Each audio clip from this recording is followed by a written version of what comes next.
नमस्कार दोस्तों, Gurukul of politics पर आपका स्वागत है। मैं हूं आपका दोस्त धर्मेंद्र कंवारी और हमारे साथ मौजूद हैं हम सबके प्रिय डॉक्टर सतीश त्यागी जी। नमस्कार दोस्तों, देश तो चलता ही रहता है किसी भी तरीके से, लेकिन पेट्रोल और सोने पे जो बातचीत मोदी जी ने रखी है अपनी तेल पे, उसको लेके देश में बातचीत थमने का नाम नहीं ले रही है।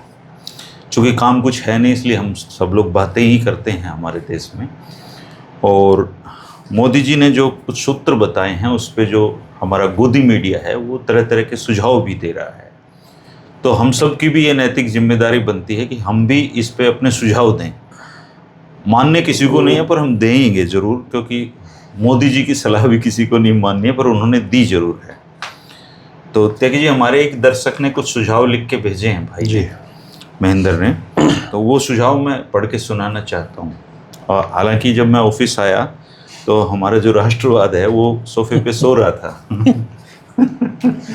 तो लेकिन अच्छा है, सोना खरीदने से मना किया है मोदी जी ने, सोने से मना नहीं किया। हाँ, तो इसलिए सोइए आप आराम से। दोस्तों,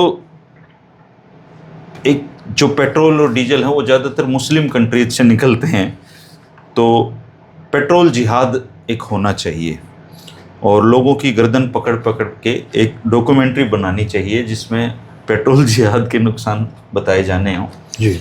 और सुधीर चौधरी वो डॉक्यूमेंट्री बनाए तो बेहतर होगा। और जो देश में करोड़ों आरएसएस और भाजपा के समर्पित कार्यकर्ता हैं, उनको दिन में कम से कम 10-12 घंटे पेट्रोल पंपों के सामने एक तख्ती लेके खड़ा होना चाहिए कि जो पेट्रोल डीजल खरीदेगा वो देशद्रोही कहलाएगा। बाकायदा सर्टिफिकेट होने चाहिए, उस वाहन का नंबर भर के उसको दे दें कि तुम देशद्रोही हो। सोने की बात बिल्कुल सही है मोदी जी की, और सोने का खरीद फरोख्त रोकने के लिए जो देश के करोड़ों रिटायर्ड अंकल हैं जो सारा दिन व्हाट्सएप ग्रुपों में हिंदू मुस्लिम करते हैं, उनको ये काम सौंपना चाहिए और उनकी जो पुरानी पेंशन है वो भी राष्ट्रहित में बंद कर देनी चाहिए। और उनकी सेना का सोना मुक्ति वाहिनी सेना नाम रखना चाहिए और हर ज्वेलर्स की दुकान के सामने वो खड़े हो जाएं अपने पास, और ऐसे ही सर्टिफिकेट वो भी बांटें। देश में 50 लाख लोग ज्वेलरी के काम से जुड़े हैं और इन सबको रेलवे स्टेशनों पर एक एक चाय की स्टॉल मोदी जी को अलॉट करनी चाहिए। और चूँकि मोदी जी भी चाय बेचते थे, अब ये भी चाय बेचेंगे। तेल पर मोदी जी ने सही कहा, तेल दिन भर हम भारतीय जो लोग हैं वो तेल खाते ही नहीं, तेल लगाते भी बहुत ज़्यादा हैं, तो लगाना और खाना दोनों बंद करवा देने चाहिए और जो ऐसा करता पाया जाए उसे 5 करोड़ की सज़ा मिलनी चाहिए। विदेश यात्राओं पे सुझाव है कि सभी पासपोर्ट अवैध घोषित कर देने चाहिए। अगर किसी को विदेश यात्रा करनी होगी तो नए पासपोर्ट के लिए अप्लाई करेगा और वो जल्दी से बनना ही नहीं चाहिए, 1 साल तो कम से कम उसको मत ही बनाओ, तो ख़त्म हो जाएगा। किसानों की बात तो किसान आधे तो सीधे हो ही चुके हैं, और जो फर्टिलाइज़र मिलेगा नहीं तो डालेंगे क्या, तो इसलिए वो भी अपने आप सीधे रास्ते पे आ जाएंगे। तो ये कुछ सुझाव हैं, मोदी जी को इनको अमल में लाना चाहिए। अब त्यागी जी, थोड़ी सीरियस बात करते हैं जी। जब देश का इतना बड़ा एक समुदाय अपने ही प्रधानमंत्री की बातों को चुगलबाजी, मजाक या फिर उसको सीरियस लेना ही बंद कर दे, तो उस देश का भविष्य क्या है? आप ये सोचिए जरा। राजनीति को अलग रख दें, लेकिन हमारे देश के प्रधानमंत्री तो वो हैं ही। मैंने कल भी ये बात कही थी सर, कि उनका इस राष्ट्र को राजनीति से हटके सम्मान करना चाहिए, और वो अगर कोई बात कह रहे हैं तो उसको, देश को उस बात पे भरोसा करना चाहिए। लेकिन ऐसा क्यों हो रहा है कि हम उनकी बात पे भरोसा क्यों नहीं कर पा रहा है ये देश? एक तो वो हैं जो आंख बंद करके भरोसा कर रहे हैं, एक वो हैं जो मोदी जी की बात पे बिल्कुल भी भरोसा नहीं कर रहे। तो एक लोकतंत्र के रूप में क्या जो हमारी बुनियाद है, क्या हमारा जो सोशल स्ट्रक्चर है वो हिल चुका है? मैं ये जानना चाह रहा हूँ, क्योंकि जब देश पे संकट आता है, देखो मोदी जी ने जब कहा था ताली थाली बजाओ तो हमने बजाई थी, जब उन्होंने कहा था मोमबत्ती जलाओ तो मोमबत्ती भी जलाई थी, दिए भी जलाए थे। लेकिन अब 10 साल में ये आ गया है कि मोदी जी कुछ कह रहे हैं और लोग उसको मानने के लिए तैयार नहीं है। तो मोदी जी ने जो भरोसा देश का खोया है, क्या ये भरोसा एक राष्ट्र के रूप में हमें नुकसान पहुंचा रहा है? और आपको याद होगा कि जिन लोगों को खारिज कर दिया जाता था, राहुल गांधी को जैसे पॉलिटिकल एरिया में ये बीजेपी आरएसएस के लोग खारिज कर देते हैं, उस बंदे ने 1 साल पहले कहा था कि बहुत बड़ा संकट आने वाला है और देश की अर्थव्यवस्था तबाह होने वाली है, तब किसी ने यकीन नहीं किया, उनका मजाक उड़ाया। इवन मनमोहन सिंह को लोग याद कर रहे हैं कि ये आदमी डिजास्टर साबित होगा। तो क्या हमारे देश के वास्तव में मतलब बुरे लगने वाले हैं? हम तो अच्छे दिनों का इंतजार कर रहे थे। देखिए, कल भी हमने इससे मिलती जुलती चर्चा की थी और हमने यही बताया था कि इस देश में कुछ लोग, जिनकी संख्या काफ़ी है, वो क्यों खिल्ली उड़ा रहे हैं और क्यों मोदी जी की बात को गंभीरता से नहीं ले रहे हैं, जबकि लेनी चाहिए। और कल भी हमने तो यही कहा था कि वो प्रधानमंत्री हैं, देश के प्रधानमंत्री हैं, और उन्होंने कुछ बात कही है तो उस पर अमल करना चाहिए। और मुझे लगता है कि जो लोग खिल्ली उड़ाने का एक टाइम है, 2-4 दिन उड़ाएंगे और उसके बाद वो शायद गंभीरता से ले लें इन चीज़ों को। इसमें ना उस तरह का कुछ नहीं है कि भाई थाली बजाओ और ये बजाओ। उन्होंने अभी सिर्फ सलाह दी है कि भाई हमारे यहाँ विदेशी मुद्रा की कमी है, तो आप सोना खरीदना 1 साल के लिए स्थगित रखें। तो अभी क्या है कि इस चीज़ का असर होना है। सोना एक ऐसी चीज़ है जिसे आम आदमी तो खरीदता नहीं, और जिसने खरीदना है वो खरीद लेगा जब तक दुकान तो खुलेंगी ना। उन्होंने ये कहा कि मत खरीदो। मैं अभी बाजार से आया था, मुझे तो किसी दुकान पे मतलब जितने रूटीन में ग्राहक दिखते हैं उतने थे ही। हाँ, अभी ये अपना यहाँ पे रास्ते में तनिष्क आता है, इस पे बैठे हुए थे लोग, खरीद रहे थे। तो सोना एक ऐसी चीज़ है जिन्होंने खरीदना वो खरीद लेंगे, या कुछ ही हड़बड़ाहट में भी खरीद लेंगे कि कोई बहुत स्ट्रिक्ट एक्शन ना आ जाए, जो आप बताया आपने इसमें कि इस तरह की हो जाए कि वहाँ जो पुराने सीनियर सिटीजन है, अंकल टाइप है ना, और वो वहाँ कोई ऐसी सेना बन जाए और वो चढ़ने ना दें दुकानों पे, और ये तो उसको जो एक बेचैनी है ना कि कहीं ऐसा ना हो जाए, तो खरीद लेंगे। और ख़रीदना बहुत ज़रूरी हो। अब मान लिया किसी ने अपनी बेटी की शादी 2 महीने बाद करनी है, लेकिन मोदी जी ने तो स्पेशली शादी का भी नाम लिया कि शादी हो तब भी नहीं खरीदना है। तो वो ये अभी कुछ दिन रहेगा।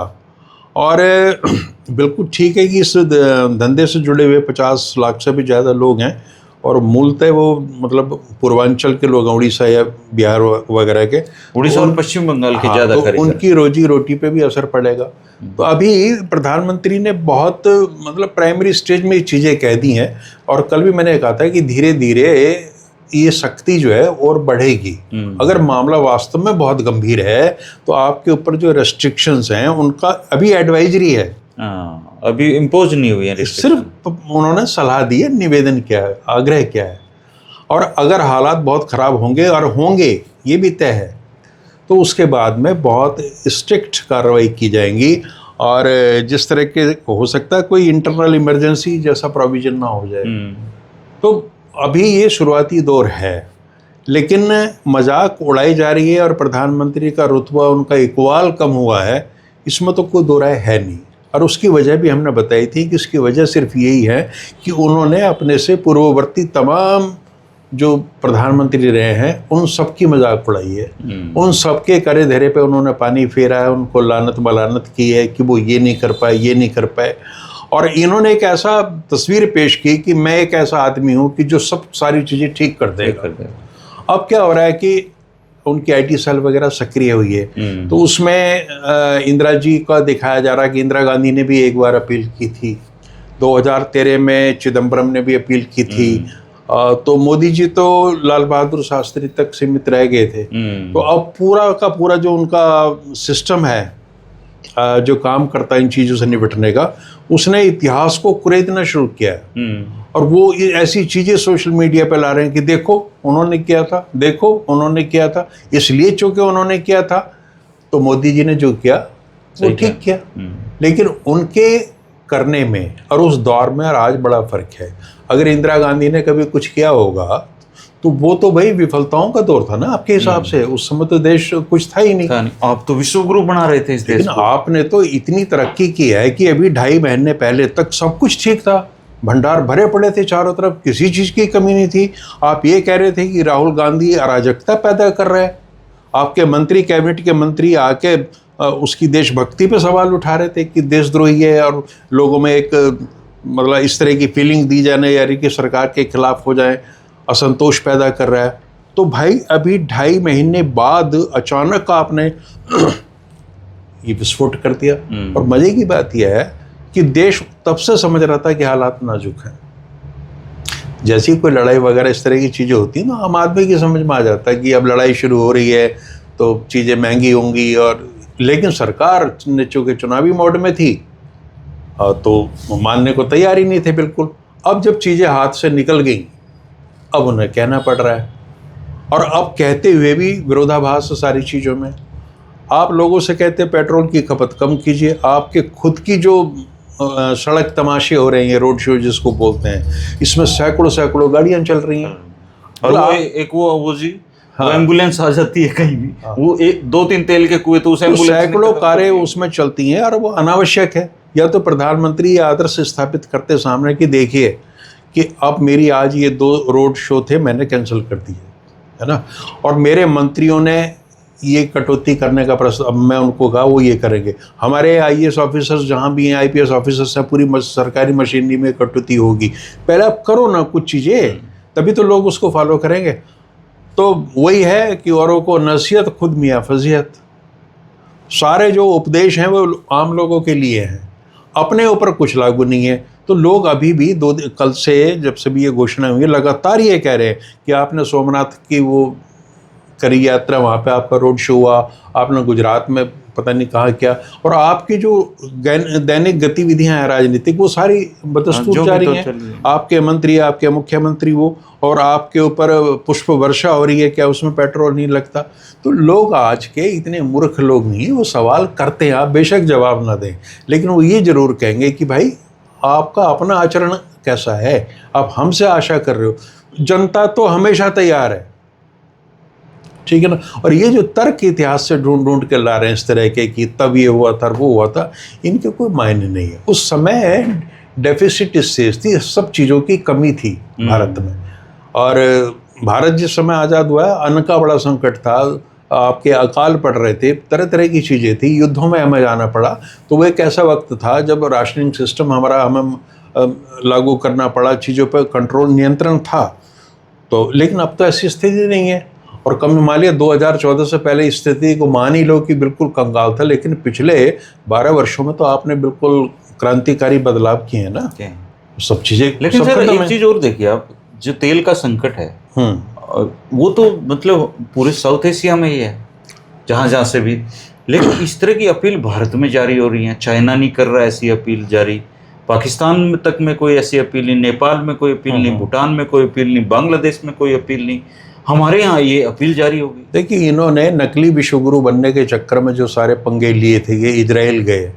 और ये शुरू में ऐसा लग रहा था कि ये जो संकट है ईरान, इजराइल, अमेरिका का, उसमें भारत की बहुत बड़ी भूमिका होने वाली है। ये वहाँ पे गए और उसको फादरलैंड कहा, पता नहीं क्या कहा। इनको ये बहम था कि ये ईरान तो ये शाम तक मसल देंगे। हाँ, तो इनको शायद ये भूल गए कि जो 20-21% आपका क्रूड ऑयल और तमाम चीज़ें आ रही हैं हॉर्मुज के जरिए, वो तो ईरान के नियंत्रण में है। और अब देखें कि जब बिल्कुल वो प्रस्ताव क्लिंटन ने ट्रंप ने अस्वीकार कर दिए, खारिज कर दिए, तो अब इनको ये लगा कि हालात अब हद से बाहर हैं और अब चीज़ें, उनकी सप्लाई जो है हमारी बाधित होगी, अब चीज़ें नहीं आएंगी, यहाँ पे नहीं आएगा। तब इनके हाथ पांव फूले।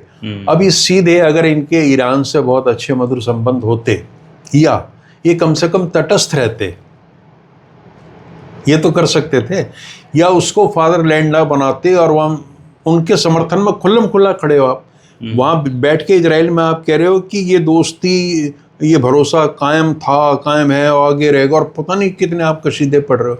तो आपकी जो एक डिप्लोमेटिक लैंग्वेज थी वो भी नहीं थी। ईरान ये कह रहा है कि भारत के लोगों से हमें हमदर्दी है, पहली बार ये स्थिति आई है, लेकिन भारत की सरकार पे वो भरोसा नहीं कर रहे, है ना। तो भारत सरकार और भारत, दो अलग अलग चीज़ें दिखेंगी सारे माहौल में। तो ईरान के लोगों से चूँकि हमारे पुश्तैनी ताल्लुकात हैं, बहुत पुराने हैं, सभ्यतागत हमारे संबंध हैं, हमारे पड़ोसी हैं वो, जब अखंड भारत था हमारा हिस्सा थे। इवन वो रुपीज में हमें तेल दे देता था, और वो हमसे एक उम्मीद लगाए बैठे थे कि हम उनके साथ, अमेरिका की रोकना होती तो हमें तेल वो दे रहा था। वो तो वफा की उम्मीद कर रहे थे हमसे, लेकिन यह तो सारा उल्टा काम हो गया। चूंकि नरेंद्र मोदी जी ने पूरे भारत की जो स्थापित विदेश नीति थी उसको उल्टा कर दिया, पूरे पिरामिड को, जो आर्थिक नीति थी उन सबको उल्टा कर दिया। तो अब ये जिम्मेवारी उसी व्यक्ति की है ना, जो व्यवस्था को, एक स्थापित व्यवस्था को जो आदमी मिटा रहा है, तो नव निर्माण करेगा और वो सही दिशा में जाएगा, ये दायित्व तो उसी का है ना, वो तो कर नहीं पाए। तो कुल मिला के क्या हुआ कि आप देखिए पूरा भारत 140 करोड़ का देश का भारत, ऐसा लगता है कि वहाँ एक ही व्यक्ति समझदार है, नरेंद्र मोदी, उसके अलावा किसी की कोई प्रेजेंस नहीं है, ना उनके कैबिनेट कॉलीग्स की है, ना अपोजिशन की है।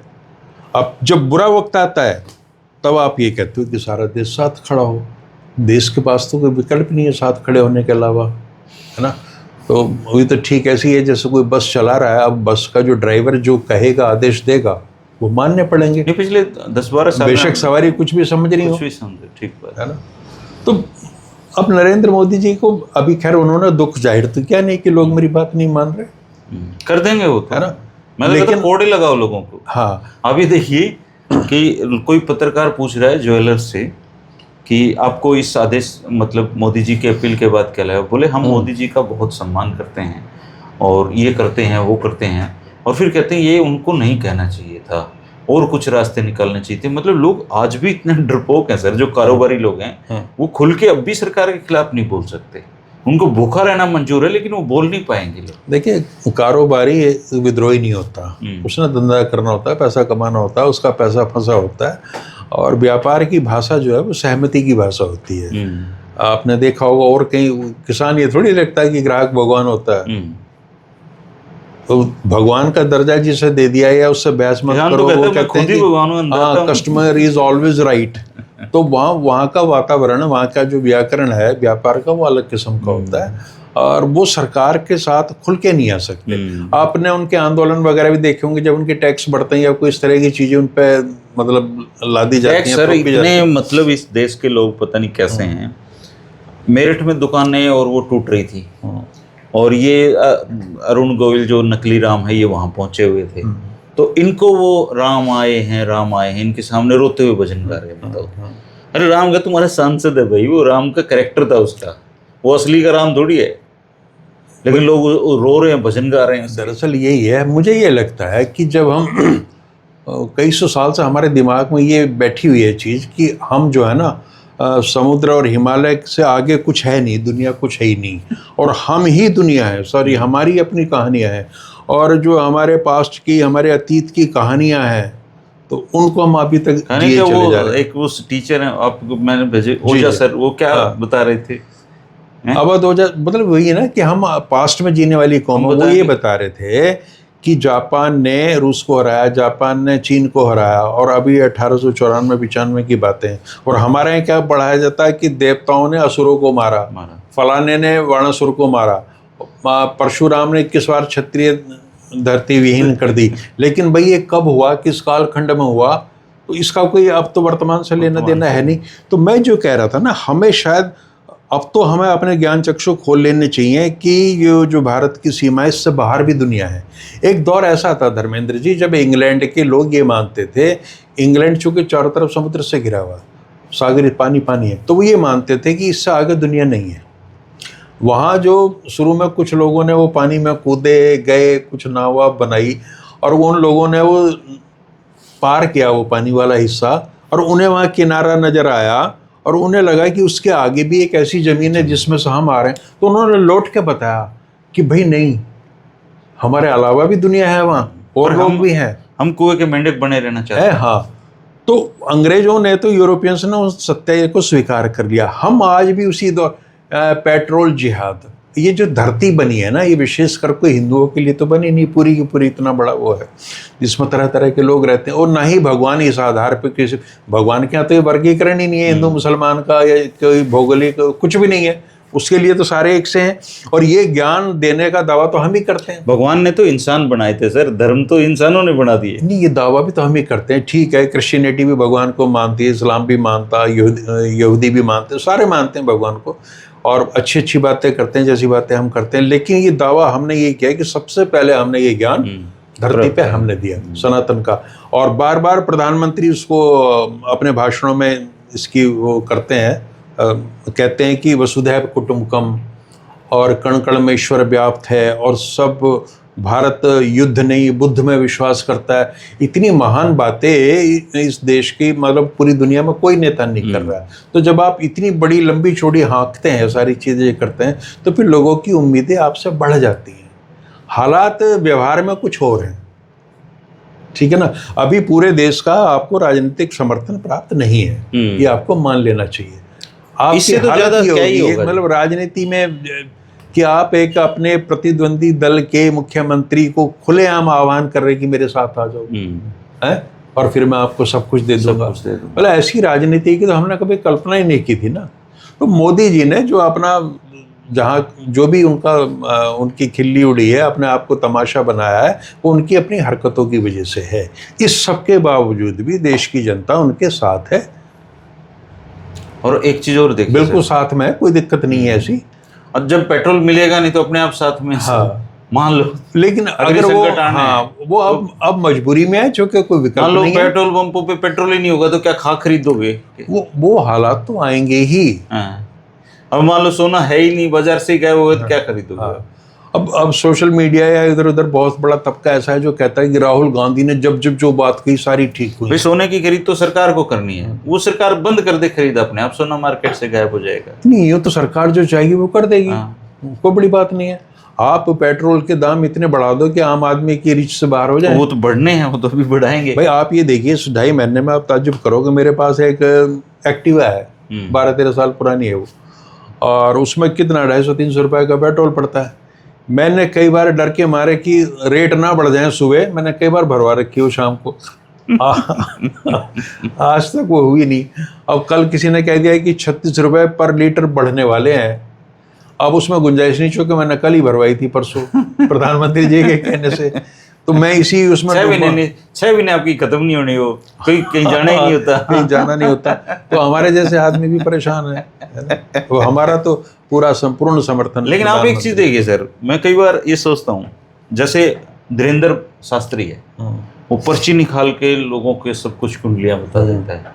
मतलब देश पे जब कोई संकट आना होता है तो ये जो पाखंडी बाबा हैं, ये जो धर्म की दुकानें चला रहे हैं, ये लोग कहाँ छिप जाते हैं सर? ये मोदी जी को जाके क्यों नहीं बताते कि मोदी जी आज से 6 महीने बाद ये लड़ाई होने वाली है ईरान और इसकी, और इस तब के लिए आप तेल पहले से खरीद लो हमारे देश में, आप सोना अभी महंगा होने वाला है। मतलब ये जो पाखंडी लोग हैं, जिन पे लोग ऐसे मरे जा रहे हैं, ये हजारों लाखों लोगों को रोजाना मूर्ख बनाते हैं। श्री श्री रविशंकर के पास खड़े थे, वो रविशंकर जी कह रहे हैं मोदी से पहले का जो भारत था वो लेने वाला भारत था, मोदी जी ने भारत को देने वाला भारत बना दिया। मतलब रविशंकर का इतना, जब परमात्मा से उसकी कुंडली मिली हुई है, तो उसने मोदी को 1-1.5 साल पहले क्यों नहीं बता दी ये बात? देखो, ये रविशंकर हुए, रामदेव हुए, बेचारे दवाई ववाई और सामान बेचते हैं ये। तो आप इनसे ये उम्मीद मत करो कि ये त्रिकालदर्शी और इनको सब नहीं, वो तो धीरेन्द्र तो त्रिकालदर्शी ही बताता है, और वो सब पैदा किए हुए हैं, अभी तक सिद्ध नहीं हुआ। किसी अंध निर्मूल श्रद्धा निर्मूलन समिति के व्यक्ति ने उसको 50 लाख का इनाम घोषित किया कि आजा मेरे सामने, तो अभी तक वो तारीख तय नहीं हो रही। अब पता नहीं इन चीज़ों का सारा सच है। 1875 में आर्य समाज की स्थापना हुई। स्वामी दयानंद सरस्वती हिंदू पुनर्जागरण के प्रवर्तक माने जाते हैं। उन्होंने मूर्ति पूजा का विरोध किया। उनको ये ज्ञान हुआ कि जो चूहा वहाँ शिवलिंग पे घूम रहा है ना, तो उनको बड़ी अजीब हुआ कि ये क्या हो रहा है। मतलब अब जिसे हम सर्वशक्तिमान ईश्वर मान के पूजा कर रहे हैं, वहाँ अगर चूहा घूम रहा है या वो उसको भी नहीं रोक पा रहे, तो उनको ज्ञान हो गया।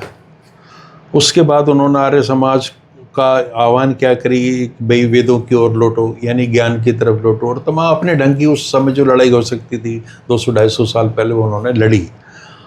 उसके विरोध में कौन खड़ा हुआ? जैसे ही आर्य समाज एक्टिव हुआ इस चीज़ को, अंधविश्वास को मिटाने के लिए, तो सबसे पहले खड़े हुए सनातन सभा। ये इनकी डिबेट चलती थी सर गांव-गांव में। जी, सनातन सभा होते थे इनके। और ये भी संयोग है कि उस सनातन सभा की स्थापना करने वाले आपके झज्जर के थे, पंडित दीनदयाल जी। उन्होंने स्थापना करी थी, शर्मा जी ने। और जहाँ जहाँ भी आर्य समाज ने अपने जाके अपने खुद को स्थापित करना चाहा तो ये चुनौती बन के वहाँ खड़े हुए। तो यानी ज्ञान की एक धारा अभी 200 साल पहले शुरू हुई और थी। अब ये जो आर्य समाजी हैं, है ना, ये आचार्य देवव्रत आर्य समाज के सबसे बड़े वो हैं, और वो जाके वो मूर्तियों की पूजा करते हैं खुद। वो तो सारे एक हो चुके हैं। तो मेरे कहने का आशय ये है कि स्वामी दयानंद के मुकाबले तो ये कुछ भी नहीं है, धीरेन्द्र जो भी हैं इस तरह के लोग, तो इनको राजनीतिक कारणों से संरक्षण दिया जाता है कि सनातन के नाम पर पूरी एक अंधविश्वास की जो दुनिया कायम की है उसमें ये मजबूती प्रदान करते हैं इस तरह के लोग। अगर मान लिया मैं एक वैज्ञानिक चिंतन को छोड़ के पाखंड की ओर जाता हूँ तो मुझे पाखंडी भी तो चाहिए होंगे ना। तो वो उसकी आपूर्ति जो लोग कर रहे हैं वो आज के दौर में उनको प्रधानमंत्री भी छोटे भाई के रूप में उनको बताते हैं कि मेरे छोटे भाई इधर। तो ये सारी चीज़ें चलेंगी। बिहार जैसे प्रांत में जो उनका शिक्षा मंत्री है, कल वो झाड़ फूंक करवा रहा था, वो एक जगह गया और उसको वो पीछे बताओ कहाँ की शिक्षा, हाँ। कहाँ के मंत्री। और जब उसने ये तक कहा कि लड़कियों को पढ़ने की आवश्यकता क्या है, उन्होंने कहा कि मत पढ़ाओ इनको, चूंकि बोले कि बोले इन्हें हक मांगने की जरूरत नहीं, हक तो खुद ही मिल जाएंगे। यानी आज भी 2026 में आप एक ऐसे व्यक्ति को शिक्षा मंत्री बना रहे हो जो नारी शिक्षा के विरोध में है। कहता तो जब मोदी जी बैठे तो नारी शक्ति की जरूरत क्या है, नारी बंधन की आवश्यकता क्या है। और उस ऐसे मूर्ख आदमी को कोई हटा नहीं रहा, उसके खिलाफ कोई एक्शन नहीं हो रहा, कोई उसकी जवाबदेही नहीं हो रही। वो तो सही है जी, उसको तो देश का शिक्षा मंत्री बनना चाहिए। हाँ, मैं तो कहता तो एक तरफ तो आप कहते हो कि बेटी बचाओ और बेटी पढ़ाओ, ये तो भारत सरकार का नारा है और सारे प्रांतों ने इसको अंगीकार किया हुआ है। एक तरफ शिक्षा मंत्री इसी ने बाहियात बात करा, तो क्या इस सरकार को, केंद्र सरकार को या बिहार सरकार को उस व्यक्ति को तत्काल प्रभाव से बर्खास्त नहीं कर देना चाहिए? है ना। लेकिन जो भी झाड़ फूंक को, पाखंड को, अंधविश्वासों को जो भी ताकत देगा वो सारी ताकतें भाजपा को ताकत देती हैं अंततोगत्वा। ये इनको आप कहीं कम्युनिस्ट पार्टी के साथ में या सोशलिस्ट पार्टी के साथ भेज के देखो, इनकी दुकानें यहीं चलेंगी। तर्क पे तो ये कहीं ठहरते ही नहीं जी। तर्क कर इनके यहाँ सीधी बात है, वही है कि जो कह दिया उसको मानो, दिमाग मत लगाओ इस चीज में। और इसीलिए पूरे इस सोच में कहीं क्रिएटिविटी आपको नहीं मिलेगी, क्योंकि क्रिएटिव आदमी हर समय बदलता है। एक सज्जन मेरे से बहस कर रहे थे एक बार कि वो जिसने सारे जहां से अच्छा गाना लिखा था, सारे जहां से अच्छा वो, और बाद में उसने पाकिस्तान के गीत गाने लगा, मुस्लिम लीग है ना, वो पाकिस्तानी था।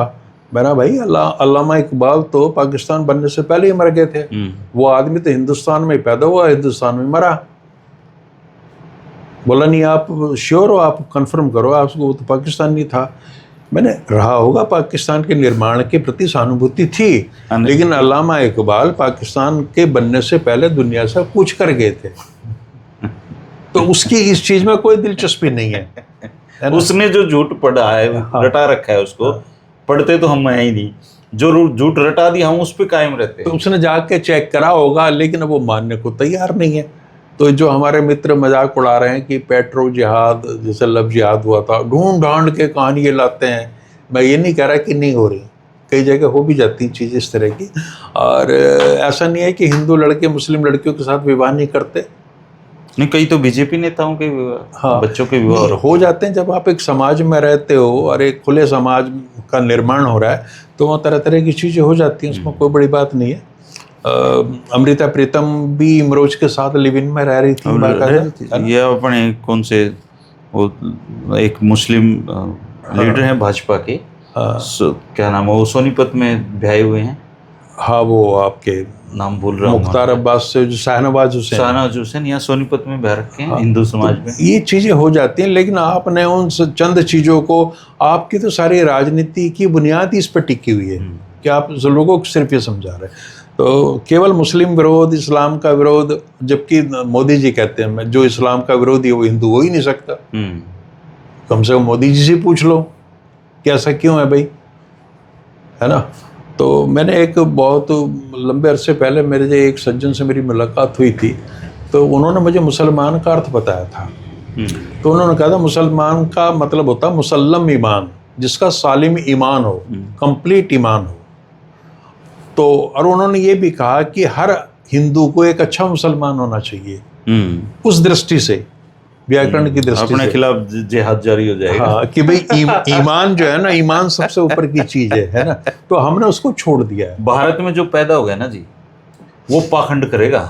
हाँ, उसका न हिंदू से, हमें- सनातन से, हमें मुसलमान धर्मेंद्र कोई जी, मतलब, हम सब एक जैसे हैं। आप इन लोगों से ये पूछो कि मुस्लिम समाज में जो चेतना आ रही है, बातें हो रही हैं वहाँ, इस्लाम में मना है कि दारू नहीं पीनी किसी भी हालत में, लेकिन बहुत सारे मुसलमान हैं पीते जो हैं। दारू पीते हैं। यानी कि जो ईमान बताए गए हैं, जो उनका कोड ऑफ कंडक्ट है, मोरल, उसका वो भी अवहेलना करते हैं। और वहाँ पे भी रिफॉर्मिस्ट मूवमेंट सबसे बड़े लीडर थे जिन्ना, सिगरेट भी पीते थे, शराब भी पी, सारे काम करते थे। ऐसी भुट्टो थे, हाँ?